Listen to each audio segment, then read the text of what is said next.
इस कहानी की शुरुआत में हमें चाइना के एक समंदर को दिखाया जाता है जहां पर कुछ बंदे फिशिंग करने के लिए गए हुए थे। जहां पर हमें काफी खतरनाक एंटिटी का टेंटिकल दिखाया जाता है। जहां पर तभी एक बंदा गलती की वजह से जाल में फंस चुका था और उस एंटिटी का टेंटिकल उस बंदे को छोटा सा कट लगा देता है ताकि वो उस बंदे को जान से मार सके। और इस कट की वजह से उस बंदे को वाकई में काफी ज्यादा ब्लीडिंग भी होने लगी थी, जिससे कि फिर तुरंत ही उसके सभी के सभी साथी उसकी जान बचाकर बाहर निकाल लेते हैं। इसके बाद हमें अगले ही सीन में 3 भाइयों को दिखाया जाता है जो कि मछलियां पकड़ने के लिए समंदर के अंदर आए हुए थे। और उन लोगों के जाल में असल में फंसा हुआ होता है एक छोटा सा ऑक्टोपस, जहां पर एक बंदा कहता है कि क्यों ना हम इसको जान से मार दें, लेकिन उसका बड़ा भाई कहता है कि नहीं ऐसा मत करो, क्योंकि हमें मरे ऑक्टोपस के नहीं बल्कि जिंदा ऑक्टोपस के पैसे मिलेंगे। जिससे कि फिर वो तीनों के तीनों पहुंच जाते हैं अपने ही रेस्टोरेंट में। असल में बड़े भाई का नाम होता है शाओफैन, जिसने केवल अपने भाइयों की देखभाल करने के लिए अपनी गर्लफ्रेंड जीमो को तक छोड़ दिया। और जीमो असल में उसी छोटे से ऑक्टोपस के बच्चे को देखने के लिए वहां पर आ जाती है, क्योंकि ये छोटा सा ऑक्टोपस बाकी के ऑक्टोपस से बहुत ही ज्यादा अलग होता है। और जब शाओफैन वहां पर आता है तो जीमो उससे पूछती है कि आखिर तुम इस ऑक्टोपस का क्या करने वाले हो। जिससे कि शाओफैन उससे कहता है कि अगर तुम मेरे साथ में डिनर करोगी तो फिर मैं तुम्हें ये छोटा सा ऑक्टोपस रिसर्च करने के लिए दे दूंगा, नहीं तो मैं इसे किसी को भी बेच सकता हूँ। जिससे कि जीमो शाओफैन से कहती है कि चाहे तुम्हें इसके बदले कितना भी पैसा क्यों ना मिले, लेकिन तुम गलती से भी इसे किसी को भी मत बेचना। जिससे कि शाओफैन कहता है कि हमेशा तुम्हें अपनी रिसर्च की पड़ी रहती है, कम से कम कभी तो मेरे बारे में सोच लिया करो। जिसके बाद अब हमें उसी आइलैंड के बीच का सीन दिखाया जाता है, जहां पर अब उस बिग ऑक्टोपस के टेंटिकल्स वहां पर मौजूद लोगों को पकड़ने लगते हैं। यहाँ तक कि उसने तो काफी सारे लोगों को पकड़ के खा भी लिया था। इसके बाद अब हमें अगले ही सीन में एक जंगल को दिखाया जाता है, जहाँ पर कुछ बंदे हथियारों के साथ में किसी जगह पे जा रहे थे और वो असल में अपने किसी टीम मेंबर को बचाने के लिए गए हुए थे, जिसे कुछ टेररिस्ट ने मिलकर पकड़ लिया था। लेकिन तभी वहां पर वो रेस्क्यू टीम पहुंच जाती है और वो सारे के सारे हमलावरों को मारते हुए अपने मेंबर को बचा लेते हैं। जिससे कि फिर रेस्क्यू टीम का जनरल उस लिन नाम के बंदे से ये कहता है कि अब तो तुम समझ ही गए होगे कि तुम्हारे एक्सपेरिमेंट की वजह से इसी बंदे ने तुम्हें किडनैप तक कर लिया था। इसके बाद अब हमें जीमो को दिखाया जाता है उसके शिप के ऊपर, जहाँ पर ये बातें हो रही होती हैं कि उन लोगों ने अपने हजारों एक्सपेरिमेंट उसी उतने ज्यादा मजबूत नेट के साथ में किए हैं, लेकिन इस बार आखिर ये टूटा तो टूटा कैसे। जिससे रिलेटेड जो रिपोर्ट्स निकल के आती हैं वो बहुत ही ज्यादा अब नॉर्मल होती हैं, क्योंकि जिस जीप के बारे में उनकी रिपोर्ट में बताया जा रहा था असल में इतना विशालकाय जीप तो समंदर में एग्जिस्ट भी नहीं करता। जिसके बाद अब लिन भी वापस से अपने रिसर्च शिप पर आ चुका था और साथ ही साथ उसने समंदर के सारे सोनार सिस्टम को भी एक्टिवेट करा दिया था, ताकि वो सबसे ज्यादा खतरनाक अनजाने जीव के बारे में पता लगा सके। लेकिन जीमो उनसे कहती है कि आखिर तुम लोग बिना मेरी परमिशन के मेरी लैब के अंदर कैसे आ सकते हो। और वो जीमो से भी कहता है कि तुम चाहो तो इसमें मैं तुम्हारी काफी ज्यादा हेल्प कर दूंगा, जिसके लिए तुम्हें केवल और केवल मेरे बताए गए नियमों को ही फॉलो करना होगा। जैसे कि जीमो उसको बताती है कि तुम जो म्यूटेशन की बात कर रहे हो मेरा काम उससे रिलेटेड तो है ही नहीं। जिससे कि लिन उससे कहता है कि जितने ज्यादा सैंपल्स मैं तुम्हें दे सकता हूँ इसके बारे में उतना तो तुम्हें कोई और कभी भी नहीं दे पाएगा, इसीलिए तुम्हें इस चीज के बारे में जरूर से सोचना चाहिए। और मैंने सुना है कि शाओफैंग ने किसी ऑक्टोपस को पकड़ा है, इसीलिए आज ही मैं उसको देखने के लिए भी जा रहा हूँ। इसके बाद अब लिन यहाँ से पहुंच जाता है शाओफैंग के रेस्टोरेंट में। जिससे कि शाओफैंग कहता है कि आखिर ऐसी कौन सी बात है जिससे कि तुम्हें मेरे पास में आना पड़ा। जिससे कि फिर लिन तुरंत ही शाओफैंग को काफी सारे पैसे ऑफर करता है और उससे कहता है कि इसके बदले मुझे तुमसे केवल एक ऑक्टोपस चाहिए। जिससे कि शाओफैंग उससे कहता है कि इसके बदले में तुम जितने मांगोगे मैं तुम्हें उतने ऑक्टोपस दे दूंगा, लेकिन बस मैं तुम्हें इसके बदले वो छोटा सा ऑक्टोपस नहीं दे सकता। लिन उससे कहता है कि मैं तुम्हें इतने ज्यादा पैसे दे रहा हूँ जिनकी मदद से तुम जीमो के साथ में अपनी पूरी जिंदगी बिता सकते हो। तभी शाओफैंग को पता लगता है कि उससे मिलने के लिए वहां पर आ गई है जीमो। वो जैसे ही उसके पास में पहुंचता है तो जीमो उससे कहती है कि क्या मेरे डायरेक्टर लिन यहाँ पर आए थे, ये बताओ कि कहीं तुमने वो ऑक्टोपस उनको तो नहीं दे दिया। जिससे कि शाओफैंग कहता है कि तुम्हें तो मुझसे ज्यादा उस ऑक्टोपस की चिंता रहती है। जिससे कि जीमो से बताती है कि आजकल हमारे यहाँ पर काफी ज्यादा खतरनाक और अजीब सी घटनाएं हो रही हैं, इसीलिए मुझे लगता है कि तुम्हें वो ऑक्टोपस समंदर के अंदर छोड़ देना चाहिए। जिसके बाद फिर वो यहाँ से चली भी जाती है। जब शाओफैंग उस ऑक्टोपस को नहीं देता लिन को तो फिर वो प्लान बनाता है उस ऑक्टोपस को चोरी करने का। शाओफैंग के रेस्टोरेंट पर काफी सारे कस्टमर आए हुए थे जो कि सारे के सारे एंजॉय भी कर रहे थे, लेकिन जीमो को इस बात के बारे में पता चल जाता है कि जो बिग ऑक्टोपस नाम का मॉन्स्टर है वो असल में बढ़ रहा है शाओफैंग के रेस्टोरेंट की तरफ। इसलिए फिर जीमो ने तुरंत ही उसी तरफ ही आना शुरू कर दिया था, लेकिन उससे पहले ही ऑक्टोपस काफी ज्यादा तबाही मचाने लगा था, जिसकी वजह से बहुत ज्यादा लोग इंजर्ड हो जाते हैं और उन्हें ब्लीडिंग भी होने लगी थी। शाओफैंग तो अपने भाइयों के साथ में मिलकर उस ऑक्टोपस को यहाँ से भगाने की कोशिश कर रहा था, क्योंकि वो बिग मॉन्स्टर असल में आया हुआ था अपने छोटे से बेबी को लेने के लिए। लेकिन उसी मोमेंट पर लिन के द्वारा हायर किए गए कुछ चोर शाओफैंग की गाड़ी को चोरी करके ले जाने लगते हैं, जिसके अंदर रखा हुआ था वही छोटा सा ऑक्टोपस। लेकिन अब उस बिग ऑक्टोपस ने शाओफैंग के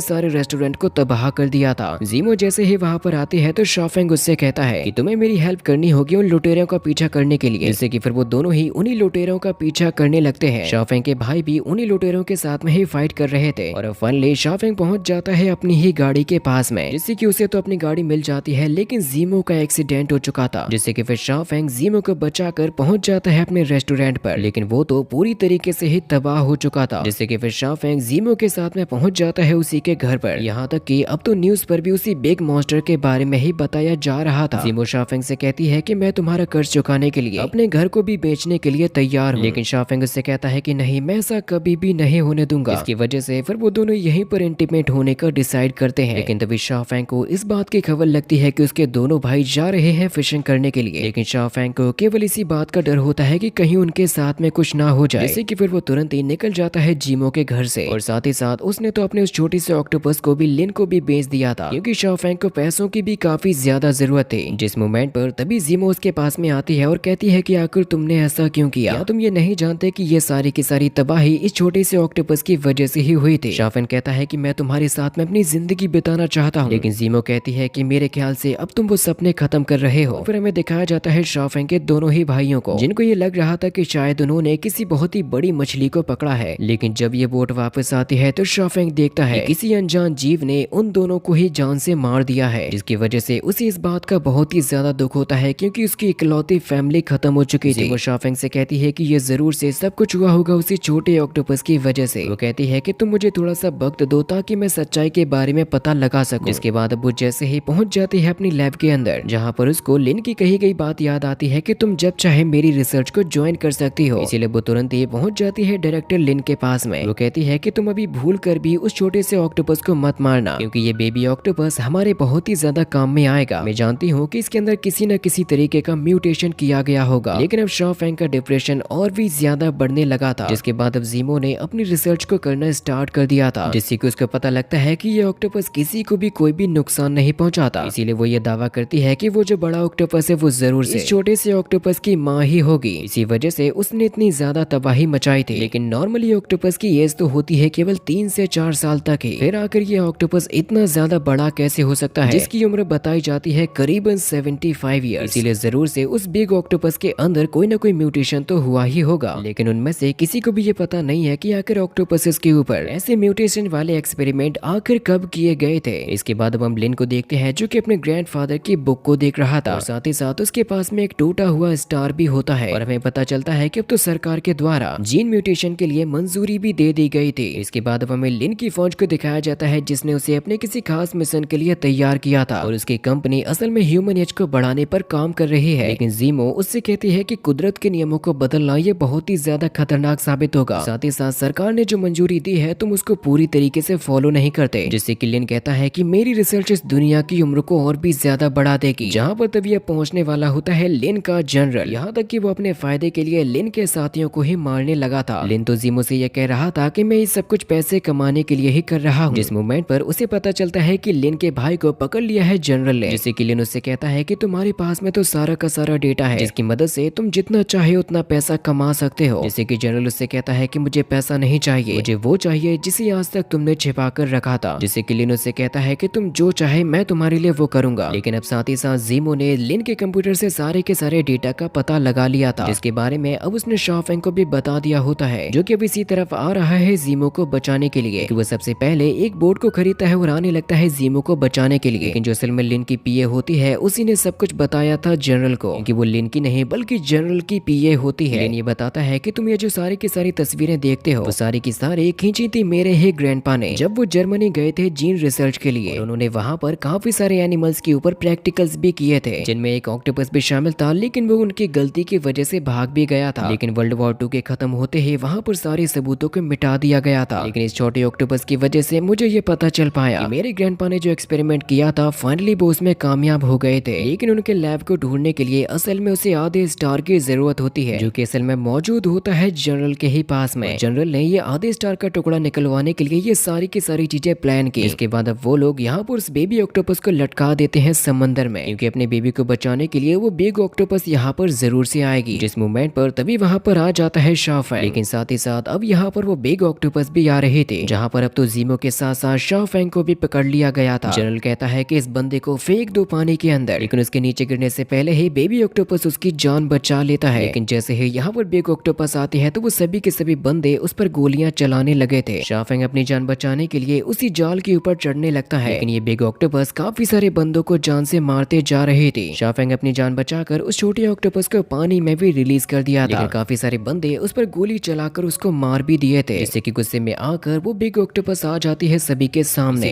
जनरल अपनी फौज के साथ में उस पर धड़ाधड़ गोलियां चलाने लगता है, इसीलिए वो ऑक्टोपस गुस्से के साथ में बोट को चारों तरफ से ही घेर लेती है, जिससे कि फिर जनरल ने गुस्से में आकर उसके ऊपर रॉकेट लॉन्चर चला दिया था। वो बिग ऑक्टोपस अनकॉन्शियस होकर चली जाती है समंदर के नीचे, जिसके बाद अब जनरल वर्ल्ड वॉर 2 के उस लैब को ढूंढने लगता है। जीमो ये कहती है कि उन जीवों ने कभी भी इंसानों को नुकसान नहीं पहुंचाया था, लेकिन अब वो हमारी ही गलती की वजह से हमें ही परेशान कर रही है। वो कहती है कि एज बढ़ाने वाला सीरम अगर जनरल के हाथों में लग गया तो फिर ये बंदा पूरी दुनिया में तबाही मचा देगा। लेकिन साथ ही साथ उस बिग ऑक्टोपस ने उन लोगों का पीछा करना भी नहीं छोड़ा था, जिससे कि वो गुस्से में आकर उस शिप को ही जकड़ने लगती है सभी को मारने के लिए, जिससे कि वे सारे के सारे बंदे पानी में कूदकर जाने लगते हैं एक आइलैंड की तरफ, जिससे कि गुस्से में आकर उस बिग ऑक्टोपस ने उस पूरे जहाज को ही तबाह कर दिया था। जैसे कि अब जनरल एक छोटे से आइलैंड पर पहुंचकर ढूंढने लगता है उसी वर्ल्ड वॉर 2 की लैब को, लेकिन उन लोगों को डायरेक्शंस बताते जाता है कि शायद वो यहाँ पर हो सकती है, और उन लोगों को जैसे ही एक गुफा नजर आती है तो वो लोग उसी के अंदर ही एंटर कर जाते हैं। लेकिन ये बिग ऑक्टोपस इतनी जल्दी उनका पीछा नहीं छोड़ने वाली। शाओफेंग जीमो से कहता है कि चाहे कुछ भी हो जाए, लेकिन हमें इस गुफा के अंदर से जिंदा ही बाहर लौटना होगा, जिससे कि जीमो कहती है कि हाँ क्यों नहीं, हम लोग साथ में ही बाहर निकलेंगे। लेकिन अब ऑक्टोपस धीरे धीरे करके पीछे के लोगों को मारने लगती है, जिससे कि ये सभी लोग थक हार कर एक जगह पे थोड़ा सा आराम करने के लिए रुक जाते हैं। लेकिन उन्हें जैसे ही पता चलता है कि ऑक्टोपस ने उनका पीछा करना नहीं छोड़ा, जिससे कि फिर ये सारे के सारे बंदे यहाँ से भागना शुरू कर देते हैं कि अब ये बिग ऑक्टोपस ऑलरेडी कई सारे लोगों को मार चुकी है। ये सभी के सभी बंदे भले ही हजारों गोलियां चलाते हैं, लेकिन बिग ऑक्टोपस को इससे जरा सा भी फर्क तक नहीं पड़ता, जिसकी वजह से ये लोग गुफा के अंदर और भी गहराई में चले जाते हैं। जीमो के साथ में उसका जो लैब का फ्रेंड होता है उसे भी ऑक्टोपस खा चुके थे, जैसे कि जनरल कहता है कि ये मॉन्स्टर हम में से किसी को भी नहीं छोड़ने वाला। जैसे कि फाइनली ये सभी के सभी लोग चलते हुए पहुंच जाते हैं उसी लैब के अंदर, जो कि आज से 75 ईयर्स पहले बनाई गई थी। वो लोग जैसे ही वहाँ के दरवाजे को खोलते हैं तो उन्हें नजर आता है रिसर्च का सारा सामान। जनरल लिन से कहता है कि तुम जल्दी से जाकर उस सीरम को ढूंढकर मेरे पास में लाओ। साथ ही उनको वो चेक करने के लिए डिवाइस भी दे दिया गया था। लिन को यहाँ पर काफी सारे सीरम नजर आते हैं। जनरल को काफी सारे बॉम्ब्स नजर आते हैं ताकि वो उस मॉन्स्टर को मार सके, इसे उसने इस पूरी गुफा के अंदर ही सेट करा दिए थे। लिन को फाइनली वो सीरम मिल जाता है जिसकी उन्हें तलाश होती है, लेकिन जब जीमो उसको चेक करने लगती है तो उन्हें पता चलता है कि ये तो असल में वो सीरम है ही नहीं, जिससे कि जनरल ने गुस्से में आकर लिन को गोली मार दी थी, जिसकी आवाज को सुनकर अब वहाँ पर आ जाता है वो बिग ऑक्टोपस। इसीलिए ये सारे के सारे बंदे उसके ऊपर गोलियां चलाते हैं। जीमो शाओफेंग को बचाकर यहाँ से भागने की कोशिश करती है, लेकिन लिन उनसे कहता है कि तुम लोगों को यहाँ से निकल जाना चाहिए, और अचानक से हमला होने की वजह से जनरल की सारी आर्मी तितर बितर हो चुकी थी, क्योंकि उस ऑक्टोपस ने उसके सारे के सारे साथियों को ही जान से मार दिया था। जीमो, लिन और शाओफेंग तीनों ही भागते हुए उसी जगह पे आ जाते हैं जहाँ पर लिन असली वाले सीरम को दे देता है जीमो को, और कहता है कि गलती से भी ये सीरम नहीं लगना चाहिए जनरल के हाथों में। ये दुनिया को साबित करके दिखा देना कि मेरे ग्रैंडपा ने अपनी रिसर्च को किसी गलत हाथ में नहीं लगने दिया, और वो जीमो को असली नक्शा भी दे देता है ताकि वो यहाँ से बाहर निकल सके। जिसके बाद अब शाओफेंग जीमो से कहता है कि तुम यहाँ से बाहर निकल जाओ, क्योंकि अब मैं उन सभी के सभी बॉम्ब्स को एक्टिवेट होने से रोकूंगा। लेकिन उसी मोमेंट पर वहाँ पर आ जाता है जनरल, जिससे कि शाओफेंग को बचाने के लिए वापस आना पड़ता है जीमो को। जनरल कहता है कि अब तुम्हें किसी भी हाल में मुझे वो असली सीरम देना ही होगा, जिससे कि अब जनरल और शाओफेंग के बीच में फाइट भी होने लगी थी, जिससे कि जनरल यहाँ पर शाओफेंग को काफी बुरी तरीके से मारने भी लगता है। जनरल जीमो से कहता है कि तुम जल्दी से अपने काम को पूरा कर दो, वरना आज मैं अपने ही हाथों से उसे जान से मार दूंगा। लेकिन जब तक जीमो उस सीरम को चेक कर रहे थे उतने टाइम में ही शाओफेंग एक्टिवेट कर देता है बॉम्ब्स को, जिसकी वजह से जनरल उसको काफी बुरी तरीके से भी बीट कर रहा था। जिस मोमेंट पर तभी जीमो कहती है कि हाँ ये प्रूव हो चुका है कि ये असली सीरम है। जनरल ने जैसे ही सीरम को लिया था तो फिर तभी वहाँ पर आ जाती है वो ऑक्टोपस, जो कि जैसे ही जनरल को मारती है तो शाओफेंग और जीमो भागने लगते हैं अपनी जान बचाकर, जिसके साथ साथ ये सारे के सारे बॉम्ब्स भी अब ब्लास्ट होना शुरू हो गए थे, और ये दोनों के दोनों भागते हुए कूद जाते हैं समंदर के अंदर। बॉम्ब्स के ब्लास्ट होने की वजह से उस आइलैंड के साथ साथ वो ऑक्टोपस भी मारी जाती है, जिसके बाद अब ये दोनों तैरते हुए आ जाते हैं किनारे के पास में, जिससे कि फाइनली इन दोनों की ही जान भी बच जाती है। लेकिन शाओफेंग ने अभी तक अपनी आंखें नहीं खोली थी, जिससे कि जीमो कहती है कि तुम आखिर मुझे ऐसे छोड़कर कैसे जा सकते हो, क्योंकि अब तो थोड़े ही टाइम में तुम पिता भी बनने वाले हो। लेकिन साथ ही साथ हमें बेबी ऑक्टोपस को दिखाया जाता है जो कि अभी भी जिंदा होता है, इसीलिए वो उसी समंदर के अंदर ही रहने लगा था। जिसके बाद अब हमें कुछ सालों के बाद का सीन दिखाया जाता है, जहाँ पर एक छोटा सा बच्चा डूब रहा था पानी के अंदर, लेकिन वो बेबी ऑक्टोपस आकर उसकी जान बचा लेता है। जैसे कि वो बच्चा जिम और शाफिंग के पास में आकर कहता है कि आप लोगों ने मुझे जो कहानी सुनाई थी क्या वो सही है, जिससे कि उन दोनों को यकीन होता है कि वो बेबी ऑक्टोपस सभी की हेल्प ही करता है। इसी के साथ में ये कहानी यहीं पर ही खत्म हो जाती है।